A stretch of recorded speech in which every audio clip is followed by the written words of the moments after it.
इतने जिन्न हैं धरती के ऊपर जो मैंने सुना बिल्कुल हुआ है। बिल्कुल। तो आप मुझे एक बात बताएं, नजफ जिनका जिक्र हुआ आपके पास है? क्या आप इस टाइम इस रूम में जहाँ मैं प्रोग्राम कर रहा हूँ, आप और मैं, इधर जिन्नात आ सकते हैं? हैं, इधर ही तो रहते हैं मेरे साथ दोनों।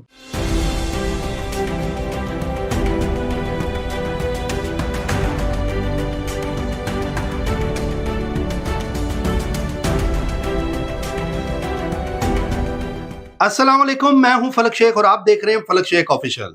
हमारे साथ मौजूद है मैडम लाला रुख। किसी तारुफ की मुताज नहीं है, आपको पता है एस्ट्रोलॉजर हैं, साइकिक रीडर हैं और पामिस्ट भी हैं और बड़ी इनकी एनर्जी के ऊपर बातें हो रही थी। मैं एक पॉडकास्ट देख रहा था जो कल अपलोड हुआ रेहान तारिक शो के अंदर, और मैडम लाला रुख को उन्होंने एज अ गेस्ट उधर बुलाया और ये पहला इंटरव्यू है मैडम लाला रुख का उस पॉडकास्ट जब ऑन एयर हुआ संडे को, उसके बाद। तो मैडम से कुछ सवालात मैं भी पूछूंगा उस हवाले से कि वो पॉडकास्ट इनके लिए कैसा रहा, और क्योंकि वहां पर तो ये होकर आई बड़े कॉन्फिडेंट, इन्होंने जवाब भी दिए, अपने बारे में बताया भी, और उसके पीछे जो इनकी बारीकी थी उस क्वेश्चंस के ऊपर, क्या मैडम सेटिस्फाई हैं या नहीं है, मैडम की एनर्जी भी जानेंगे, मैडम से रीडिंग भी जानेंगे और जादू और जिन्नात के वाले से भी थोड़ा पूछेंगे। जो नजफ जिनका वहां पे जिक्र हुआ और जो जो बातें हुई, मैडम इस पर हमें क्या बोलेंगी आफ्टर पॉडकास्ट जो रेहान तारिक साहब के साथ मैडम का हुआ। अस्सलाम वालेकुम मैम। वालेकुम अस्सलाम। कैसी हैं आप? अल्हम्दुलिल्लाह फलक, आप सुनाएं? जबरदस्त, ठीक ठाक। मैडम मैंने वो पॉडकास्ट आपका देखा जो रेहान तारिक साहब के साथ था।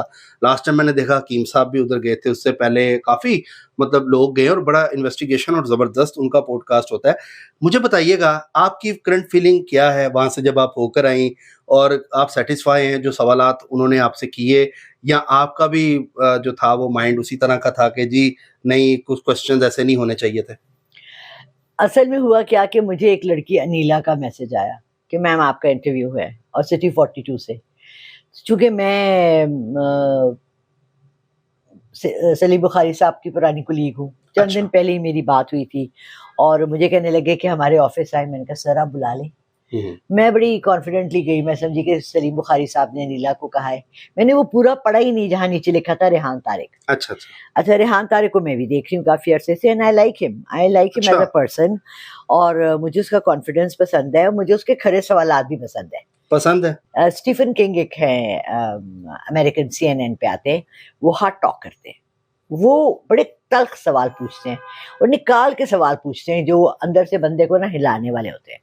तो मैंने अपना, जो मेरा लड़का मेरा YouTube का चैनल चलाता है, मैंने उससे कहा, मैंने कहा यार उसका नाम भी रेहान है, मैंने कहा रेहान तारिक का नंबर तो निकालो, इसको कहते हैं मेरे पॉडकास्ट करे। वो कहते हैं मैडम ना करे, ये बहुत हार्ड सवाल पूछते हैं। और वो अच्छा, तो मैं भी चुप कर गई। मैंने कहा यार वाई आस्क कि आ बैल मुझे मार, मुझे बात है ना, आ बैल मुझे मार। कोई मुझे कह रहा है कि जी ये बहुत हार्ड क्वेश्चंस पूछता है, तो मैं चुप कर गई। बट अल्लाह ने जब अपॉर्चुनिटी देनी होती है और आपके दिल की भी एक ख्वाहिश होती है तो अल्लाह ऐसे पूरी कर देता है। मैं जब वहाँ चली गई, मैंने मेकअप वेकअप करा लिया, तो मैंने कहा अनीला नहीं आई। मैं समझी अनीला इज द होस्ट। अच्छा, ठीक है। मैंने वो पूरा पढ़ा ही नहीं मैसेज। वहां देखा तो उन्होंने कहा जी आपका तो रेहान तारिक के साथ है। मैंने कहा है, अच्छा। आई गॉट वेरी एक्साइटेड, मैं बहुत खुश हुई। मुझे अच्छा लगा कि रेहान तारिक ने मुझे इस काबिल समझा कि मैं अपने को इस काबिल नहीं समझती कि रेहान तारिक जैसा यूट्यूबर जिस लेवल जो उसका है, जिन लोगों को वो बुलाता है, मैं वहाँ पर इनवाइट हूँ। बट क्योंकि उससे पहले मेरा एक बहुत वायरल गया था, एक जिन का बुलाना। अच्छा, आपकी फीलिंग क्या थी जब आप गई? तो जो क्वेश्चंस उनके थे, कुछ क्वेश्चंस बहुत तल्ख होते हैं आपके कैरियर के हवाले से, कि मैं देख रहा था कि वहाँ पे ऑडियंस भी थी और ऑडियंस, एक बंदा कह रहा था कि मैं 50,000 आपको अभी ट्रांसफर करूंगा अगर आपने 4 बातों के सवाल जो है वो जवाब सही दे दिए। अच्छा नहीं, ये उस शो के बीच में नहीं था। अच्छा, हाँ, ये नहीं था। वहाँ स्टार्टर मैंने देखा तो उसके अंदर था वो, उस वीडियो पे बहुत से वीडियोस बने। अच्छा, वहाँ जो ऑडियंस है उनसे एक दो ने ऐसे सवाल किए, बच्चों ने, यंग लड़के, यूनिवर्सिटी के थे सारे, really like that.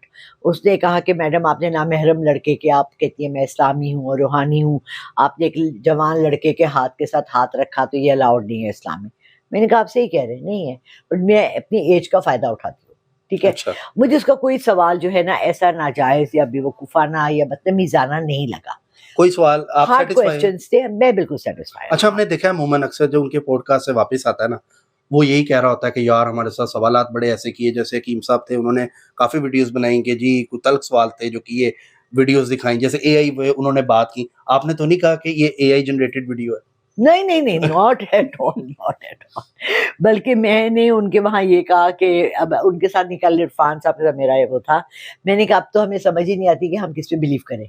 AI generated इतनी चीजें हो गई हैं कि हम तो अब जिन भी दिखा सकते हैं। वो एक आपने देखा है, बड़ा वायरल हुआ है, वो एक मौलवी साहब बैठे हैं और वो एक लड़की को पकड़ते हैं और फिर वो लड़की छतों पे चलना शुरू हो जाती है छिपकली की तरह। सो नहीं, मुझसे उसने बहुत अच्छे सवाल पूछे, टू द पॉइंट सवाल पूछे, जैसे जन्नात के बारे में और अलूम गैब के बारे में। और बल्कि मेरा ख्याल है कि जितने तल्ख वो कर सकता था उसने उतने तल्ख नहीं की। अच्छा जी, क्योंकि यहाँ पर तो फतवे लग जाते हैं। रेहान तारिक ने स्टार्ट ही इससे किया कि एक फतवा है जिसमें कहा गया है कि जन्नात से दोस्ती नहीं करनी चाहिए क्योंकि ये नूरी मखलूक है और इनके साथ बहुत एहतियात बरतनी चाहिए। मैंने कहा बिल्कुल सही है, एंड दैट्स द ट्रूथ। जो लोग मुझे कहते हैं कि आपके साथ जो जन्नात हैं हमारी उनसे बात करवा दें, हमें दिखा दें, ये कर दें, मैं नहीं करती, क्योंकि ये मखलूक तो है, हम सब एग्री करते हैं। नहीं, मखलूक तो है, हमें बचपन से बताया जाता है कि आप चल भी रहे होते हैं ना तो अच्छे जिन भी हैं, बुरे भी होते हैं, आपसे टकरा रहे होते हैं। इतने जिन हैं धरती के ऊपर, जो मैंने सुना बिल्कुल हुआ है। बिल्कुल। तो आप मुझे एक बात बताएं, नजफ जिन का जिक्र हुआ, आपके पास है? नहीं नहीं नहीं, वो एक विजिटर था, आया हुआ था। वो ईरान से आया था। वहाँ उसे एक लड़की देखी जो उसको इंडिकेशन हुई कि ये पाकिस्तान से है। वो उसको फॉलो करता हुआ यहाँ आया, वो उसको ढूंढ रहा था मगर वो उसको मिली नहीं। मुझे वो मिला, बीबी पाक दामन की मैं हाजिरी देने गई थी। मुझे आते हैं इंटिमिडेशंस कि जी फलाने मज़ार पे चली जाए। वैसे तो हम उस फ़िक्के से नहीं बिलोंग करते जो मज़ारों पे जाते हैं, मगर जब हुक्म आता है तो फिर मैं चली जाती हूँ। तो मैंने वहाँ गई, वहाँ मैंने इसको देखा, मेरे साथ 2-3 और लोग भी थे, उन्होंने भी देखा। लड़का सा था, यंग, बहुत खूबसूरत बच्चा था और उसने मुझसे कहा मैंने आपसे बात करनी है। मैं वो वहाँ से हम लोग लेते हैं ना जो बाँटते हैं, क्या कहते हैं उसको, देग से जो चावल थे, वो मैंने उसके हाथ में दिए तो उसने मुझे कहा कि मैंने आपसे बात करनी है। मैंने कहा अच्छा ठीक है। मैंने उनसे कहा आप चले जाएँ, मैं इनसे बात कर आती हूँ। मैंने उससे बात की तो उसने मुझे कहा कि मैं ऐसे ही किसी को ढूँढ रहा हूँ, आप मेरी मदद करें। अब रेहान तारिक ने बड़ा मज़े का इसमें जुमला कहा, उसने कहा वो जिन है और आपको कह रहा है कि आप मुझे लड़की ढूँढ के दें। मैंने उससे कहा कि वो जिन तो तुम हो। मुझे कहना चाहिए कि यार मेरा बॉयफ्रेंड जो भागा हुआ है वो मुझे, या मेरा जो दोस्त भागा हुआ है या मेरा जो शौहर भागा हुआ है, बहुत से केसेस आते हैं, आप उसको ढूँढ के मुझे ला के दें। बट बात ये है कि कुछ हम लोग ड्रामेटाइजेशंस करते हैं, कुछ हम ऐसी स्टोरीज होती हैं जो जब हम बताने लगते हैं तो उनके कुछ असरात होते हैं। ठीक है, आपने हमेशा देखा होगा कि हॉरर मूवी में आप हमें सोचते ही रह जाते हैं, यार ये रात को इसको आवाज आई और ये उठ के दूसरे कमरे में गया तो बत्ती क्यों नहीं जलाई? अरे बेवकूफ, बत्ती क्यों नहीं जलाई? भाई हॉरर मूवी बनती नहीं ना अगर बत्ती जला लेता तो। नहीं, ऐसी चीजें होती हैं लाइफ में, ये चीजें हकीकत में हैं, हमारे इर्द गिर्द हैं। अच्छा ये बताएं, सबसे अच्छा सवाल जो आप समझती हैं उनका आपको रेहान तारिक साहब का कौन सा लगा? उससे सारे ही सवाल ठीक थे, जो अच्छे थे। बेहतर आप, और बुरा कौन सा लगा कि जो इसको नहीं करना चाहिए था, ये मैं नहीं एक्सपेक्ट कर रही थी या मैं तैयार नहीं थी, कोई इस तरह का क्वेश्चन आपके माइंड में? मैं यकीन मानो मैं इतनी कंफर्टेबल थी, बल्कि लेकिन मैंने वहां से जो उसे लोग आते प्रोटेक्ट हैं, किया। अच्छा वहां से जो लोग आते हैं ना पॉडकास्ट के बाद, वो आके कहते हैं हम कंफर्टेबल नहीं है, मैंने हमसे सवाल उसे ऐसे। प्रोटेक्ट किया। एक बच्चे ने उसे सवाल किया कि आप यहाँ लोगों को मेहमान बुलाते हैं और हमारे मजहब में, हमारे कल्चर में मेहमान की बहुत इज्जत है और आप फिर मेहमान की जड़ें उखेड़ देते हैं, ठीक है ना, और आप उनके साथ बदतमीजी भी करते हैं। उन्होंने उसी हकीम साहब का की मिसाल दी कि आपने उनसे ऐसे पूछा। मैंने वहां कहा कि रेहान तारिक आपकी जगह मैं जवाब दूंगी। जो रेहान तारिक के प्लेटफॉर्म पे आता है अपनी मशहूरी के लिए आता है ना, देखिए आपको भी कोई फायदा है, आपकी आपकी विजिबिलिटी बहुत बढ़ जाती है। आपको एक ऐसा पॉडकास्टर उठा लेता है जो जो 20-30 मिलियन लोग जो आपको नहीं देख रहे थे वो भी देखना शुरू हो देखने लग जाते हैं। जाते हैं। तो अगर वो हकीम साहब आए थे तो ही should have been able to answer his claims. उसने कोई क्लेम किए थे जो रेहान तारिक उनसे पूछ रहा था कि ये आपने जब ये क्लेम किया तो ये क्या है, या आपसे एक खूबसूरत सी लड़की ने, मैंने बड़े थोड़े देखे क्लिप्स, आपसे एक बड़ी खूबसूरत लड़की ने शादी की तो उसने क्या देख के शादी किया? उसने कहा बेहुदा जुमला था। उस आदमी ने भी आगे से बेहुदा जवाब दिया कि मैं आपको नहीं दिखा सकता वो क्या था। चलें बट उसको तो छोड़ दे। मैंने ये कहा कि देखें, उन्होंने वो जिस सीट पे बैठे हैं वो सवाल पूछने वाली सीट है। वो बदतमीजी वाली सीट नहीं थी, वो उसने सवाल पूछा, आप उसका खूबसूरत तरीके से भी जवाब दे सकते थे। ठीक है। और मैं तो बड़ी कंफर्टेबल थी, यकीन मान, मेरा एक लम्हे को नहीं लगा मैं एक बात कहूँ अपनी ऑडियंस से कि पहली है मैडम लाला रोख जो वहां से आके ये कह रही है कि मैं बड़ी कंफर्टेबल थी और मैंने बड़े क्वेश्चन के आंसर भी दिए। मैं आपको बताऊं क्यों फर्क, सिंपल सी एक थियोरी है मेरी लाइफ में, बड़ी सिंपलिसिटी है। सच बोलो। सच एक तो आपको याद नहीं रखना पड़ता। आप अगर सच्चा वाकया सुना रहे हैं ना, आप 10 साल बाद नहीं 50 साल बाद भी सुनाएंगे, आप वही वाकया सुनाएंगे। अच्छा। सच झूठ बोलेंगे ना तो आपको याद रखना पड़ेगा कि मैंने उस वक्त क्या बोला था। सो झूठ जो होता है ना, उसके लिए आपको 100 झूठ और बोलने पड़ते हैं। ऐसे ही है। सच बोलते हैं तो आप बार बार वही, हर पॉडकास्ट में मैं वही बात करूंगी, मैं वही जुमले इस्तेमाल करूंगी, मैं वही रेफरेंस दूंगी, क्योंकि मेरे लिए वही सच है और मैं उसी को प्रेजेंट करेंगी। ठीक है। तो मैं कंफर्टेबल थी। हाँ, जहां मेरा झूठ होता, जहां मैंने ड्रामेटाइजेशन मैं एक देख रहा था, बच्चा था, उसने आपसे सवाल ही किया कि आपने बोला कि मेरे बाबा कारोबार जहाँ करेंगे, वो तो सबके बाबा कारोबार करते हैं और बिजनेसमैन, कामयाब बिजनेसमैन की बात हुई, तो उस पर आपको थोड़ा गुस्सा नहीं आया कि यार इस मुझसे सवाल क्या? नहीं, बल्कि मैंने उस वक्त खुद भी कहा, मैंने कहा आपके फादर हार्ड वर्किंग है। हार्ड वर्किंग और फिर मैंने कहा कि सबके फादर हार्ड वर्क होते हैं, मगर फिर मुझे ख्याल आया कि नहीं भाई, किसी के नशे भी होते हैं, किसी के घर भी बैठे होते हैं, माएँ कमा रही होती हैं, बहुत से होते हैं। बात ये होती है कि देखिए, आप हर चीज़ के लिए मेंटली, ये तमाम जो आपके पावर्स है ना, साइकिक पावर है या ये जो टेलीपैथी या वो मैंने किया, इसके लिए आप हर वक्त तैयार नहीं होते, इतने बहुत लोग हैं। मैं जब रीडिंग भी करती हूँ तो मैंने अब अलग फ़ोन रखा है जिसपे कॉल ना आए, किसी का नंबर आए टू टू टू टू तो मैं, मेरी डिस्ट्रैक्शन होती है। ठीक है, आप अगर किसी से आम भी बात कर रहे हैं, अगर आपने किसी से इंपॉर्टेंट बात करनी है तो आप हमेशा ही नहीं कहते जरा साइड पर आओ बात करेंगे। अब इतने ऑडियंस के बीच में कह रहे हैं कि करें, तो मेरे पावर्स भी तो सारे फुली काम नहीं कर रहे थे ना। मैंने उसको 4 बातें बताई, उनमें से शायद एक ही सच्ची थी, तो बस चले ठीक है, इतना ही सच काफी होता है। You don't have to be 100%। कल इरफान ने बड़ी प्यारी बात की अपने इंटरव्यू में, उसने कहा why do we have to give proof for everything. हम तो उस मजहब से बिलोंग करते हैं जब प्रूफ ही नहीं है। अल्लाह ने अपना प्रूफ क्या दिया कि मैं हूं। क्या आप डिनाई कर सकते हैं कि अल्लाह की साथ है? हम डिनाई तो नहीं कर सकते। नहीं कर, तो प्रूफ क्या है? हम महसूस करते हैं ना, महसूस कर, दिल के करीब है, ठीक है, शारक के पास है, और तो हम जब दुआ करते हैं इसी वजह से करते हैं, मैंने अल्लाह को हाजिर करके। अब देखिए, आपने, हम अभी जब ये स्टार्ट करने से पहले हम बातें कर रहे थे, एक होता है हमारा विजुअल बिलीफ। हम सड़क पे जा रहे होते हैं तो हमें आदत है पाकिस्तान में और दुनिया भर में हर एक आदमी को कि हम लोगों को डब्बों में डालते हैं। कोई दाढ़ी वाला होगा, उसको सब हाजी साहब कह रहे होंगे, भले उसने कभी जिंदगी में एक नमाज भी ना पढ़ी हो, तो दाढ़ी रख ली, हाजी हो गया। ठीक है, किसी के माथे पे मेहराब है, मौलवी साहब, हाजी साहब, ऐसे ही है। हिजाब वाली खातून है, बीबी, अम्मा, जरा सी रिस्पेक्ट के साथ, ओ उठे हो आपा, इस तरह करके बात करेंगे। अगर आपने, अगर जीन्स पहनी है, बड़ी मॉडर्न है कुड़ी है, पीपल गिव कमेंट्स। हम डब्बों में लोगों को डालते हैं। हमें नीच बनाने की बहुत जरूरत है हर एक के लिए। But everybody is not what they look. धोखे कैसे खाते हैं हम? अगर सब वो हों जो वो दिखा रहे हैं तो फिर तो कोई धोखा ही ना खाए दुनिया में। मैं भी मैडम धोखे खाता हूँ। खाते हो ना? हाँ, मैं भी धोखे खाती हूँ। सेब, मौसमी, धोखे खाता हूँ ना। मैं बगैर धोखे खाती हूँ।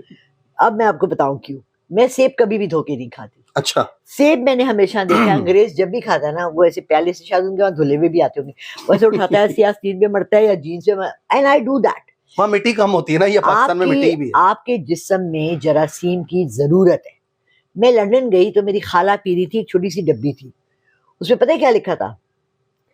आर्टिफिशियल बैक्टीरिया है। मैंने कहा ये खाला आप बोतल से बैक्टीरिया पी रही हैं? कहती जी बेटा, आपके अल्लाह ताला ने जो जिस्म का निज़ाम बनाया है, हमारे अंदर ऐसे ऐसे मिरेकल्स हैं। इसके अंदर एक बैक्टीरिया की ऑलरेडी फोर्स अल्लाह ने डाली हुई है जो बाहर के बैक्टीरिया से लड़ाई करती है। जब आप इतनी साफ चीजें खाते हैं, आपने देखा बाहर से मेहमान आते हैं, आपके रिश्तेदार अमेरिका से आएगा, कनाडा से आएगा, बीमार पड़ जाएगा। ऐसा ही है। उनका इतना क्लीन है अंदर का कि उनको यहाँ बैक्टीरिया फाइट करने के उनके वो सिपाही यही नहीं होते, मर गए। ऐसा ही है, बिल्कुल।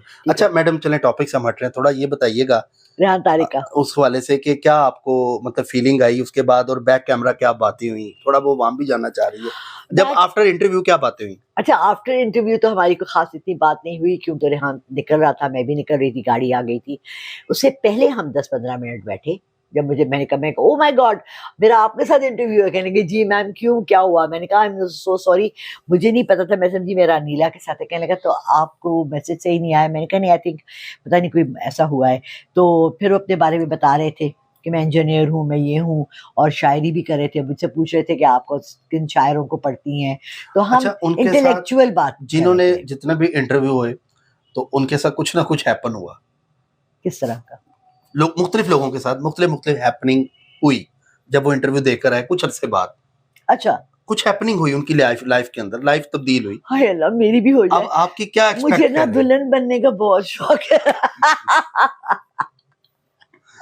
कोई अच्छा सा रिश्ता आ जाए मेरा। वाह, क्या मैडम आप सीरियस हैं? फलक छोड़ो यार, सीरियस हैं बताएं। तुम पुराने दोस्त हो यार, छोड़ो। अब मैं बड़ी हो गई हूँ। बड़ी हो गई है मैडम। मेरे बच्चे कल भी कह रहे थे अम्मी कब बड़ी होंगी। मैंने कहा अच्छा बड़े होके क्या बनूं? बड़े होके क्या हो जाता है? क्या करेंगे बड़े होके? क्या बनना चाहती हैं आप? पायलट? हाँ, पायलट बनेगी मैडम। अच्छा मैडम, ये बताइएगा, सीरियस अब बात करते हैं जिन्नात के हवाले से। क्या आप इस टाइम इस रूम में जहाँ मैं प्रोग्राम कर रहा हूँ, आप और मैं, इधर जिन्नात आ सकते हैं? हैं इधर ही तो रहते हैं मेरे साथ दोनों। कहाँ मैं रहेंगे? अभी जा रहा हूँ यहाँ नहीं, से। आप ना मुझे एक तो फलक बंदा कह देता नहीं है, मतलब क्यों? तो बाहर गए हुए हैं, कुछ काम करने गए हुए हैं, मैंने भेजे हैं। नहीं, मेरा वो कोई काम नहीं करते। मैंने कल इरफान के उसमें मेरे कोई काम नहीं करते जनाब। बस सिर्फ ये क्या होता है, अगर कर रहे होते तो उन्हें ये ना कि कपड़े तय करके रख दो जो आज धुल कर आए हैं, या मेरा बेड कवर ठीक कर दो, मेरी जायनमाज ही तय कर दो। कुछ भी नहीं करते, बस दे जस्ट विद मी।